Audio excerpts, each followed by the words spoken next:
நம்ம இன்றைக்கி என்ன பார்க்க போகிறோம்னா, இப்போ பிரஸ்ட் மில்க் ப்ரிசர்வேஷன் தான். அதாவது பிரஸ்ட் மில்க் ஜுவல்லரி அப்படின்னு சொல்லிட்டு இப்போ ரீசெண்ட் டைமில் ட்ரெண்டிங்ஸாக இருக்குல்ல, அதுதான் பார்க்க போகிறோம். இந்த ப்ரிசர்வேஷன் பவுடர் எதுக்குன்னா, டேரெக்டாக நம்ம வந்து இந்த தண்ணி மாதிரி இருக்க கண்டென்ட்டை வந்து ரெசினில் யூஸ் பண்ண முடியாது. ஸோ அந்த ப்ரிசர்வேஷன் பவுடர் யூஸ் பண்ணி ஒரு சின்ன ப்ராசஸ் மூலமாக பால் அந்த மில்கை வந்து பவுடராக யூஸ் பண்ணி இந்த மாதிரி மில்கை வந்து பவுடராக கன்வெர்ட் பண்ணி இந்த பெசல்ஸில், இது வந்து பெசல்ஸ்னு சொல்லுவாங்க, இந்த மாதிரி பெசல்ஸ் இந்த மாதிரி மோல்டில் பெண்டன்ட்டாக செஞ்சுக்கலாம், இயரிங்ஸாக பண்ணிக்கலாம்.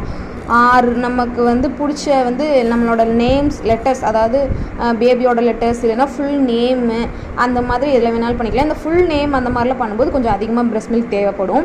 இது வந்து இந்த ஃபுட் பெண்டன்ட் மாதிரி இதுலேயும் நம்ம பண்ணிக்கலாம். ஆர் தொப்புள் கொடி, பேபியோட ஹேர், நெயில் என்ன மாதிரி வேணாலும் வச்சு பண்ணிக்கலாம். இந்த மாதிரி சின்ன சின்ன பெண்டன்ட்டாகவும் பண்ணிக்கலாம்.